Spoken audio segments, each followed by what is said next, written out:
or as if Allah doesn't know what's really going on. This is important. We say, it's easy to say Allah knows everything. Easy to say. And then people say, oh, Saad, some people, they do really bad things, but they don't look like they get punished. Like, how come? Why is Allah doing that? And then you're like, yeah, but what Allah is going to punish them on Judgment Day or what? Oh, so He has to explain to you what He's going to do. This is how this works. Because when Judgment Day begins and everybody's about to be judged, you're like, hold on, Allah, I just want to make sure this guy who stole my ketchup from McDonald's gets what he deserves. Now we may begin. Okay, we have this sense of entitlement that somehow Allah owes us an explanation. Allah says, Allah is not going to be one to inform you of what He does in the unseen. Why does He have to tell you? أعوذ بالله من الشيطان الرجيم بسم الله الرحمن الرحيم يسبح لله ما في السماوات وما في الأرض الملك القدوس العزيز الحكيم رب اشرح لي صدري ويسر لي أمري واحلل عقدة من لساني يفقهوا قولي فالحمد لله والصلاة والسلام على رسول الله وعلى آله وصحبه أجمعين أما بعد. Once again everyone, Assalamu alaikum wa rahmatullahi ta'ala wa barakatuh. Surah Al-Jumu'ah, which is typical of this group of surahs, especially the musabbihat, meaning the surahs that begin with the tasbih of Allah, the 5 of them in this group, are very deep and loaded beginnings. So my intention is to try and finish our discussion on the first ayah today. Looks unlikely, but I'm going to not rush through it. I want to be able to cover everything that I wanted to share with you in some detail, inshallah, and see how we progress. Anyway, so the first conversation I want to have with you is about the word tasbih, or the word yusabbihu, that occurs in the ayah. Once again, in easy translation, the first part of this ayah is whatever is in the skies and whatever is in the earth does and will continue to do tasbih of Allah, meaning declares and will continue to declare the perfection of Allah. One of the most important studies in the Quran is the study of words. So Arabic is really unique because every word has an etymology and an entire story behind it. So I just said declares the perfection of Allah. That's an easy English translation. But behind this word is imagery. This word tasbih comes from sabaha, and sabaha has some images associated with it. So as we will go through this series of lectures, every time we come across a word, we're going to go look in the background of that word. Where does this word come from? How are the Arabs using the associated words? And then how do we get to the meaning of the word that we're dealing with in this ayah? Okay, so those secondary meanings, those background meanings, they help us get a deep understanding of the word that Allah is using. So let's start with tasbih, which is coming from the letters sin, ba, and ha. Those are the root letters of this word, sabaha. Sabaha. Sibah were actually unstitched hide or leather garments. I couldn't find a better picture than that. But anyway, ancient times, babies had clothes, but they didn't have any stitching on the side. You just stick the arms in and the neck in, and it just flows, right? So it doesn't, you can't tell if the baby's fat or skinny because it's all just kind of flowing. So that, which doesn't stick to the body, right? Doesn't contour to the body. Those kinds of clothes were called sibah. It also means to be stretched or extended out. Tasabbuh is used when you're stretching leather. That's actually called tasabbuh, or stretching a string or a rope or something like that. So far we got the meaning of something that doesn't, dip down into the shape of the body, and something that's stretched out, leveled out. Then tasabbuh is actually when you swim and you don't go underwater. So you're swimming, but you stay above the water the whole time. If you go under the water and you come up, that's called al-aun. It's a different word for swimming. But sabaha is actually, or sabaha, the verb, is actually when you don't dip at all, you stay above. So now we've got this idea, this concept of something stretched out like a straight line, something that doesn't dip into the body of the child, and even a swimmer that doesn't dip under the water. He maintains or she maintains the level. Faras sabih, a horse was described as sabih. that extends its legs out as far as it can. So when it gallops, it stretches its legs out. So it's called hasanu maddin yadayn fil jari, meaning it extends it as far as it can when it runs. So being extended and engaged without being immersed. Likewise, like the swimmer who won't submerge, meaning the swimmer that won't go down. The child's loose garment doesn't contour to the body and thus doesn't immerse into the form of the child. That's why outer garments are called kisa musabbah, meaning spread out. Thus, constant activity with no downtime. This is interesting. If you're working, and you never take a break, like the swimmer who never goes under the water, that's actually called sabah. And it's used for the Prophet ﷺ when Allah says, "Inna laka fin nahari sabhan tawila." You have long, endless, breakless, seamless tasks, work to do, where you're not going to get any breaks. And that's called sabhan, maintaining. From this came the idea of not being brought down in any way. In other words, I'm not going to say anything about Allah that brings down His perfection. So the idea of tasbih is maintaining or floating our concept of Allah and not letting it drown even a little bit, or not letting it weaken even a little bit in any way, right? So the way that the scholars talked about this, for example, what doesn't befit His Majesty's perfection. بَعْضُهُ بِالتَّنْزِيهِ, some of it has to do with Him being declared perfect. عَنْ أَنْ يُنْسَبْ إِلَيْهِ تَعَالَى مَا يَلِيقُ الشَّرِيكِ, meaning that you say something that is not appropriate for Him, whether it's a partner or a child, أو نحوه مما يصفون أن يخلق شيئا باطلا, or if you say Allah made something without a purpose. By the way, that's philosophically, Allah says He created the skies and the earth with purpose. You know what that means? That He created me with a purpose. But it also means every situation He created, He also created with a purpose. Every disadvantage in my life was for a purpose. Every advantage of my life was for a purpose. Every test was for a purpose. Every ability and every disability was for a purpose. And the moment I start thinking, I don't see the point why Allah did this, it looks pretty purposeless to me, the tasbih of Allah is going away. Because Allah never does something without purpose, right? So that's important. Now, an yura bil basar, that He can be seen. I used to have a coworker back in New York when I was in college in 1864. And she told me, "Hey, you're religious, right?" I was like, "A little bit." And she said, "I saw God in my dream last night." I was like, "No, you didn't." She's like, "No, I did." I was like, "No, that was the devil. That was the devil. It wasn't it." And she said, "He looked like you." I was like, "That was definitely the devil. It was definitely the devil." Okay. أن تعلم ملائكته ما لم يعلمهم, or saying something like, the angels saying that, how can we know something you didn't teach us? Even the angels claiming, I could even know something that you didn't. لا علم لنا إلا ما علمتنا. They said, Subhanaka la ilma lana illa ma 'allamtana. How perfect you are. How can we know anything that you didn't teach us? Right? So even me thinking I know something that didn't actually, my knowledge, my experience, my skill somehow came from somewhere other than Allah. Right? That's also taking away from perfection of Allah. أن يخفى عليه مكر شر, or as if Allah doesn't know what's really going on. This is important. We say, it's easy to say Allah knows everything. Easy to say. But then people are like, easy to say Allah is fair, Allah is just.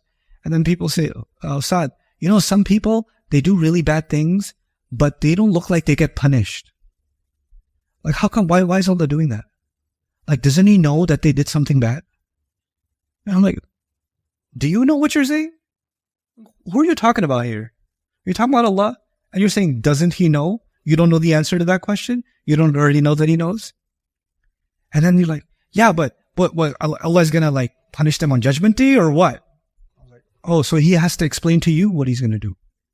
This is how this works. Because when Judgment Day begins and everybody's about to be judged, you're like, hold on, Allah, I just want to make sure this guy who stole my ketchup from McDonald's gets what he deserves. Now we may begin. Okay, we have this sense of entitlement that somehow Allah owes us an explanation. Allah says, Allah is not going to be one to inform you of what He does in the unseen. Why does He have to tell you? And this disease that we have now, that, things happen in my life, things happen in your life. And people really question a lot. Why did that happen? Why did that happen to me? Right? And then they say, my faith is in crisis until Allah reveals to me the secret behind why this happened to me. Until I know why this happened to me, I don't know. I don't know if I can trust Allah. Because I don't see the logic in it. He needs to convince me of His logic before I can move on. This is the height of arrogance. And it's also, it's our dissatisfaction, but we allow it to turn into arrogance. Ar-Rabbu Rabb. The Master is the Master. He doesn't owe me an explanation. I have to humble myself before Him. When I was teaching Surah Al-Dhariyat, Ibrahim alayhi salam's wife was very old. You know that, right? And Allah sent the angels, and what did the angels tell her? You're going to have a baby. She could have been like, oh yeah? Now? Well, I was 20, I was 21, 22, 30, 40. You want to come tell me I'm going to have a baby when I can't even sit down without my bones cracking? Now I'm going to have a baby? This is wisdom? This is what wisdom looks like? This is Allah's plan? Huh? She could have done that, yes or no? Because can she see the logic in it? No. Can anybody see the logic in that? No. All these years I'm living in depression because I can't give Ibrahim alayhi salam a child. And now when I'm probably going to die before he gets old, now you're going to give me a child. What does the angel say to her? كَذَلِكِ قَالَ رَبُّكِ إِنَّهُ هُوَ الْحَكِيمُ الْعَلِيمُ. This is exactly how your Master said it. We're just delivering the news. I didn't come up with the policy. I'm here to deliver the package. Just what I'm... كَذَلِكِ قَالَ رَبُّكِ. He has all the wisdom and He knows. Meaning, you need to trust what? The wisdom of Allah. The wisdom of Allah is perfect. The knowledge of Allah is perfect. It's not like He didn't know my situation and then He made this decision. Or He didn't consider everything before He made a decision. He makes a decision knowing everything. I'm the one who has lack in knowledge, not Him. I'm the one who has lack in wisdom, not Him. This is part of the tasbih of Allah. The absolute flawless nature of His Lordship. So the word tasbih, and we'll dive into this a little bit more, has also been used to describe the greatness of Allah. But that's the secondary meaning. The first meaning is we never think or say something about Allah that is less than perfect of Him. Okay. Now, it says, يُسَبِّحُ لِلَّهِ. Lillahi. The lam, if you hear the li before Allah, you can say in Arabic, يُسَبِّحُ اللَّهَ. Perfectly good Arabic. يُسَبِّحُ اللَّهَ. Okay? Like وَتُسَبِّحُوهُ بُكْرَةً وَأَصِيلًا. We don't say تُسَبِّحُ لَهُ, we say تُسَبِّحُوهُ. So the lam, even if you don't hear it, it's still correct Arabic. So then what's the lam doing there? It creates two meanings. One, it creates the meaning tasbih done of Allah. Meaning, whatever's in the skies and whatever's in the earth is in fact declaring Allah's perfection. But the lam can also be ta'diyah. It creates a new meaning. What does that mean? Everything in the skies and the earth declares perfection of Allah for Allah. Now, why is that important? Of and for. What difference does it make? The difference it makes is, if I do something for someone, if I did something for you, then I'm describing my intentions. If I did something to you, I'm describing my action. But if I just say I did something for you, then I'm describing my what? Intention. And if I say it was for you, that means I was sincere to you. If the universe is doing tasbih for Allah, that means the universe is not being forced to do it. They're genuinely doing it out of sincere intention. Every creation Allah made, that Allah made in its nature, actually recognizes how perfect Allah is and genuinely does tasbih. It's not being forced to do it. Allah didn't force it to do tasbih. Allah is not tyrannical over His creation. Everything, and that's why we find in the Quran, إِئْتِيَا طَوْعًا أَوْ كَرْهًا قَالَتَا أَتَيْنَا طَاعِينَ. When Allah created the skies and the earth, He said to them, you want to surrender willingly or unwillingly? Do you want to be forced or do you want to be willing? And they said, we surrender willingly. So this willing tasbih of Allah means that all of creation does a sincere praise of Allah. They're not, atheists like to argue, why does your God like praise so much? Why is he so, and they use words like, why is he so narcissistic? Why is he so self-centered? Because whatever diagnosis they have of themselves, they put that onto God because they have God complex themselves. So they put that onto God. And our first response, there's many responses to that, but one of them is actually nothing praises him because he demanded it. Everything praises him because once they recognize him, they're compelled to do it on their own. Just by the recognition of who he is. Which then leads to other, I told you in some surahs, and by the way, one more thing about the tasbih for Allah, that refers to sincerity, right? And these surahs will have one subject that came through all 10 of these surahs. What was it? Hypocrisy. And hypocrites have one major problem, which is what? Sincerity. Right? So the very beginning phrase actually embeds sincerity because that's going to be a problem that Allah is going to address throughout these surahs. Okay. Now, when tasbih is mentioned in the past, like everything has declared the perfection of Allah, everything has been declaring the perfection of Allah, it's as if Allah is saying this is an ancient truth and you're late. Like this has been going on long before you even existed, everything was doing tasbih. Why do you think that if you don't do it, it's not going to happen? Oh, it's been happening. It's a lot bigger than you. It's a lot older than you. And the universe is just, the universe we know is just the first sky, the 13.9 billion light year old universe that we know is just the first sky. And then there's the second, third, fourth, fifth, sixth, and seventh skies, whose ages we can't even imagine. And all of them have been doing what? Tasbih. So just imagine the volume of tasbih compared to even the earth's tasbih. And then within the earth, imagine the volume of tasbih that I do in one lifespan. You can't even put the number of zeros you would have to put before you put the one on the percentage of how much my tasbih counts in the existence of tasbih is so minuscule. And the ages for which it has been going on is so large that it humbles me and it makes me realize me praising Allah doesn't benefit Allah in any way, doesn't add to Allah in any way, doesn't secure Allah in any way, doesn't make him feel bad. Human beings need praise. Human beings need, redemption. Human beings need likes and heart emojis and fire emojis under their post. They need that. Allah doesn't need acknowledgement for his acknowledgement to exist. It's always existed. And and also, of course, I put here, you're not being asked of something new. It's not like, why is Allah asking me this? No, he's not asking you of this. This is actually something that's existed much before you. And in your very nature, you're denying your own nature. But this surah is about tasbih in the present and also the future. What the present actually tells you is tasbih, whether I do it or not, it's happening all around me. It's actually already happening all around me. In fact, it's even happening within my own body. My blood cells are doing tasbih right now. My skin cells are doing tasbih right now. My nails are doing tasbih right now. My heart is doing tasbih right now. The way I described this in Surah Al-Hadid, I'm going to describe it the same way to you guys. I want you to know that Allah is in control of everything, right? But what he did for human beings is he also put most of our life out of our control. Where was I going to be born? Was that under my control? Where am I going to die? Is that under my control? My genetics, are they under my control? My height, my skin color, my brain capacity, my thought process. Was that did I decide? Did I have any say in that? No, I don't have any say in that. What people will come in my life? What am I going to be allergic to? What am I going to have a bad reaction to? What sicknesses am I going to fall under? What car will come hit me if I'm driving on the road?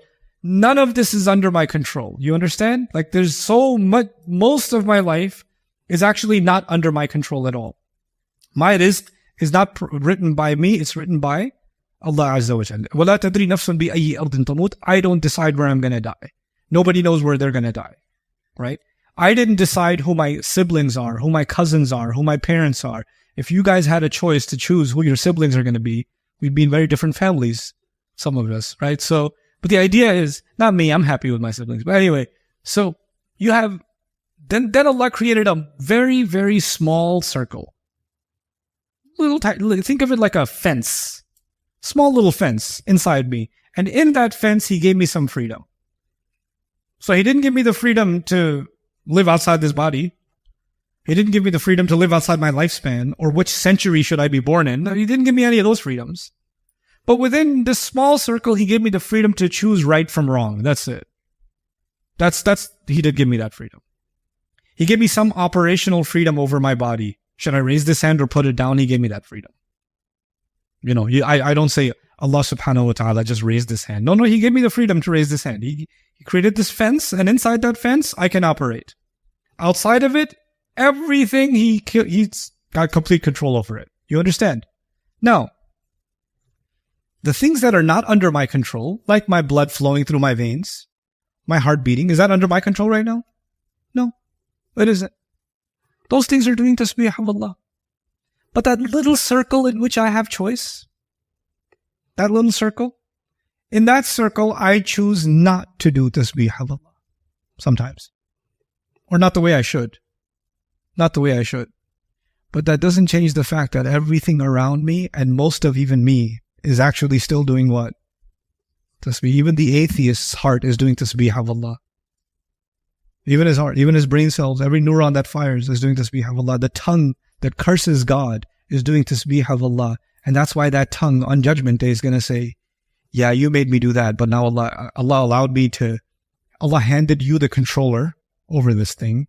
But today, the hand, the feet, everything starts speaking on Judgment Day. That were already under Allah's command. They were already doing tasbih of Allah. You were the one forcing them to rebel. So they say, أَنْتَقَنَا الَّذِي أَنْتَقَ كُلَّ شَيْءٍ. The one who makes everything speak today is making us speak. So the way I describe even our bodies is like, I used to watch a lot of Gundam anime stuff when I was younger. Some of you might know, or I don't know, if you're more lame that you watch Power Rangers, I don't know. But you're underneath a gigantic robot and you're controlling it, right? So Allah has handed you the controls over this body. This body is not me. This is just a robot that I've been given control over. And then one day will come and I will lose control over this machine. This machine will be taken away from me. And then when it's regenerated, it will not be under my control.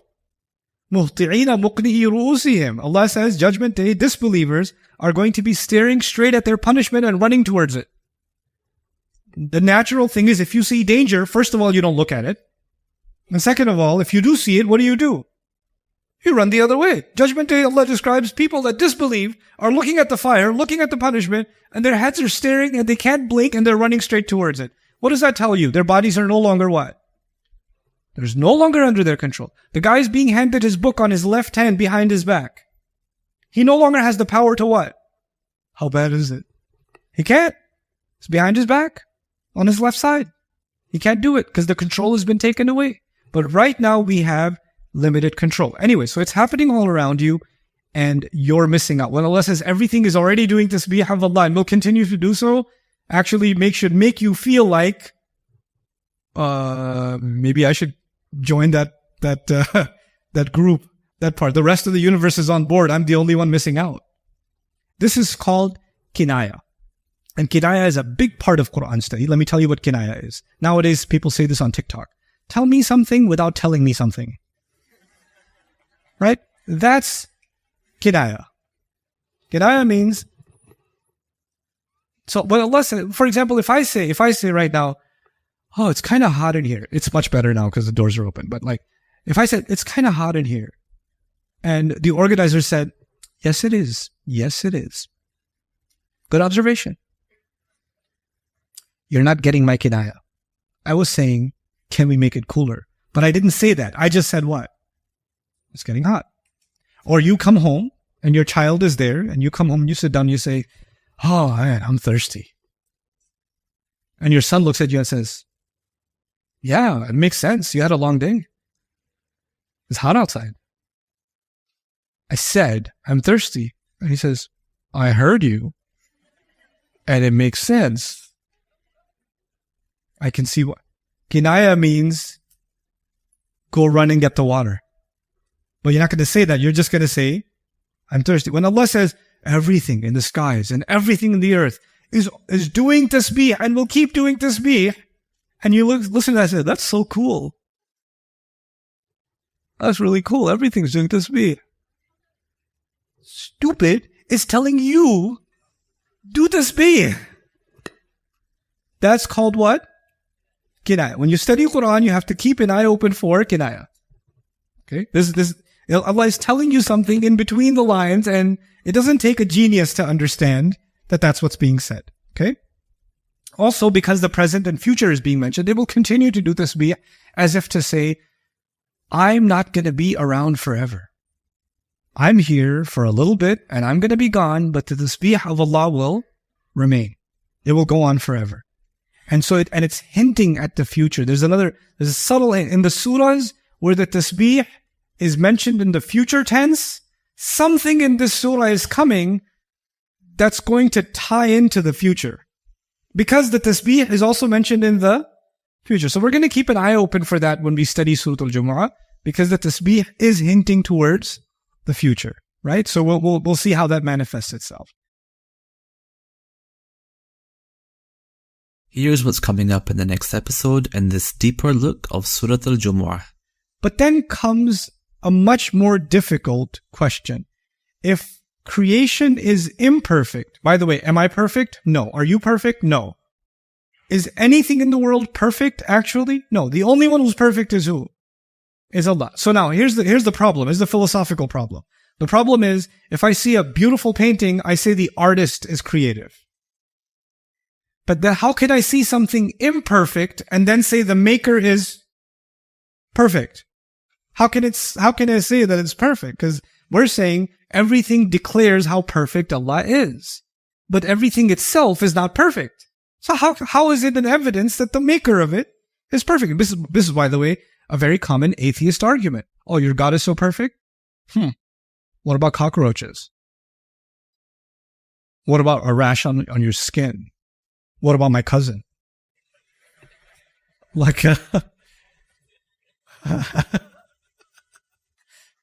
God is so perfect. The point is, actually,